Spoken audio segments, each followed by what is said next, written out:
Marcy Ryan, law allows cities to expand their city limits in anticipation of growth based on population. Right now, Brownsville's plan shows their boundaries reach all the way to Port Isabel and near Laguna Vista.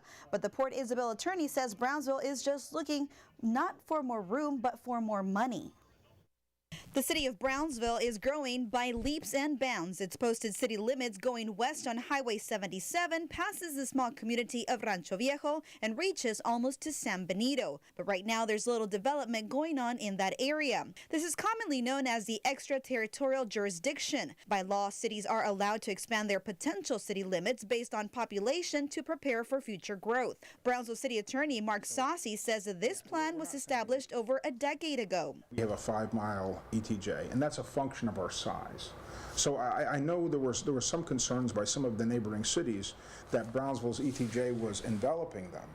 The reason for this wasn't because of anything that Brownsville did wrong. It's simply because of the fact that Brownsville is such a bigger city than the neighboring cities. Saucy says any issues have been resolved with all neighboring cities, that is, except the city of Port Isabel. City Attorney Robert Collins says Brownsville's ETJ reaches all the way to Port Isabel and near the area of Holly Beach Road and the Port Isabel Cameron County Airport near Laguna Vista. He's calling it illegal and says the city wants this land to make a big profit. They have a little strip that goes all the way up to Holly Beach and the old Cameron County Airport. And the only reason they would do that is future potential economic growth. And they know that that's probably where the causeway will land if there ever is one. Collins also says right now Brownsville is not providing the emergency services needed. That's ridiculous, and they don't.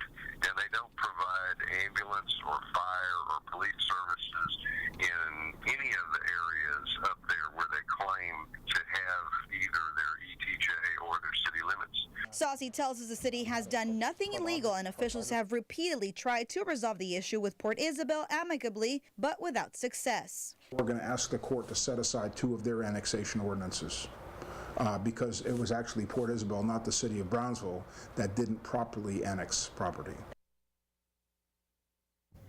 And there is a hearing scheduled for this lawsuit on February 10th in the State District Judge Janet Leal's court. Of course, we're going to keep you posted on the very latest. For now, live in the newsroom, Daisy Barrera, Action 4 News.